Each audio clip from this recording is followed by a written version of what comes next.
present you about my topic nebulizer.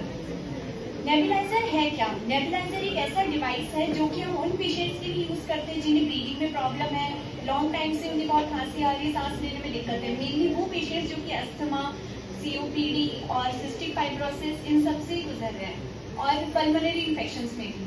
अब nebuliser जो है वो मेनली अगर हम ऊपर से देखें तो दो टाइप के होते हैं, battery operated and electrically operated.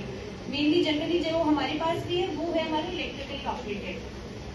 अब हम देखते हैं इसके प्रिंसिपल ऑफ यूज के हिसाब से कि वो क्या चीज यूज कर रहे हैं। उसके हिसाब से हमारे पास 3 टाइप के नेबुलाइजर्स हैं। First one is jet nebuliser, second is mesh, third one is ultrasonic. Jet nebuliser जो है वो हम मोस्ट कॉमनली यूज करते हैं, जो हमारे पास है वो भी जेट नेबुलाइजर है। जेट नेबुलाइजर का प्रिंसिपल ये है, जो भी हम मेडिकेशन डालते हैं उसको ये एरोसॉल या मिस्ट फॉर्म में कन्वर्ट कर देता है ताकि वो डायरेक्टली लंग्स में हमारे जा सके। ये उससे हमने देख ही लिए थे। देन मैंने बोला मेडिकेशन हम यूज कर रहे हैं, तो ये मेडिकेशन होती क्या है? फर्स्ट ऑफ ऑल जो इसकी मेडिकेशन है वो हमारे रेस्प्यूल्स के फॉर्म में आती है। अब ये रेस्प्यूल्स में होता क्या है? मेनली जो हम सबसे कॉमनली यूज करते हैं ब्रोंकोडाइलेटर्स, क्योंकि यहाँ पर हमारी प्रॉब्लम ये है कि ब्रोंको कॉन्स्ट्रिक्शन हो रखा है, तो हमें ब्रोंको डायलेशन करवाना है, तो हम बीटा 2 एगोनिस्ट ब्रोंकोडाइलेटर्स यूज करते हैं, जैसे कि formoterol, salmeterol, albuterol and etcetera. Second one is corticosteroid, जो कि इन्फ्लेमेशन को रिड्यूस करने में काम आते हैं, जैसे ब्यूटिसोनाइड, फ्यूटिक एसिड, फ्लूमिसोलाइड। अगर कोई पल्मोनरी इन्फेक्शन तो हम एंटीबायोटिक्स भी यूज कर सकते हैं, जैसे कि टोब्रामाइसिन। अब हम देखते हैं कि नेबुलाइजर के आखिर पार्ट्स होते क्या क्या है।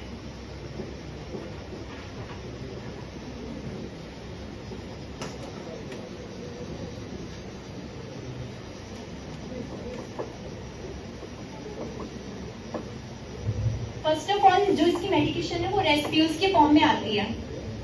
अब हम इसके बाकी पार्ट्स देखते हैं। फर्स्ट ऑफ ऑल पहले इसका मास्क पीस है, देन मेडिसिन कप है, एयर ट्यूबिंग है, एयर कंप्रेसर है जिसमें ऑन एंड ऑफ बटन है यहाँ पर, एंड बैक कवर है। अभी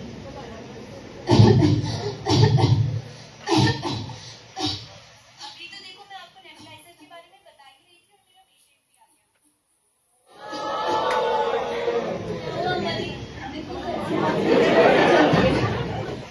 बैठ जाइए, अभी आपको नेबुलाइज करते हैं और ठीक करते हैं। सीधे बैठ जाइए। अब हम देखते हैं कि हम नेबुलाइजर आखिर यूज कैसे करते हैं। फर्स्ट ऑफ ऑल जो मास्क है उसको हमें यहाँ से हटाना है ताकि हम इसमें अपनी मेडिकेशन डाल सकें। जो रेस्प्यूल है उसको ऊपर से ब्रेक करेंगे और जो भी हमारी मेडिकेशन है उसको वर्टिकली इसमें पोर डाउन कर देंगे। देन उसके बाद इसे क्लिप करेंगे ताकि प्रॉपर मिक्सिंग हो जाए।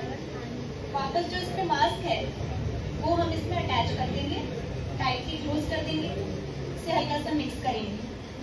देन जो प्लग है उसको हम सॉकेट में लगाएंगे। उसके बाद हमें इंश्योर करना है कि हमारा पेशेंट जो है वो कंफर्टेबली सिट हो इन अपराइट पोजीशन मोस्टली। ठीक है माता जी, सीधे बैठ जाइए। अब मैं जब बोलूं तो आपको गहरी सांस लेनी है, ठीक है, 10 सेकंड के लिए कम से कम, फिर आपको धीरे धीरे सांस लेनी है। फिर हम अपनी डिवाइस को ऑन कर देंगे। अब हमने जो हमारी मेडिकेशन है उसको 15 to 20 मिनट्स, जब तक हमारी पूरी मेडिकेशन ओवर नहीं हो जाती तब तक पेशेंट को नेबुलाइज करना है। मोस्टली 15 to 20 मिनट्स बाद हमारी मेडिकेशन ओवर हो जाती है।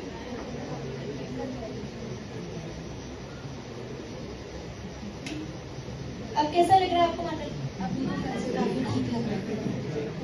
Now Aastha will continue with the advantages of nebuliser. So the advantages are, it is easy to use for young children and elderly, as they only have to inhale and breathe normally for 5 to 10 minutes. Once the person is trained, she can use by his own. It delivers exact dose of medication and it can be used during exacerbation or acute episodes. Now Ranjan will continue with the disadvantages. The disadvantages of the nebulizer are, पहले तो हम खुद देख सकते हैं कि इसे हम हर कहीं नहीं ले जा सकते, जैसे कि हमारे साथ इनहेलर्स भी था, तो डिफिकल्ट टू कैरी है। हमेशा जैसे अगर इलेक्ट्रिकल ऑपरेटेड है तो हमें इलेक्ट्रिसिटी की हमेशा जरूरत है, कॉस्टली भी होता है और इनहेलर्स के कंपैरिजन में इसके सारे साइड इफेक्ट्स होते हैं।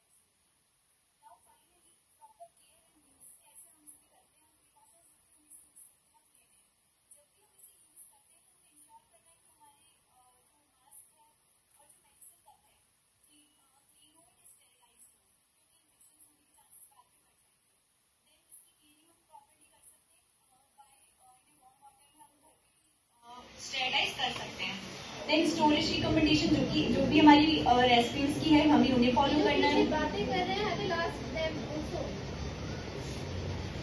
ये आपकी नॉलेज के लिए है, हमें पता है, जो प्रेजेंट करें उनको पता है, that is for your information, so listen carefully.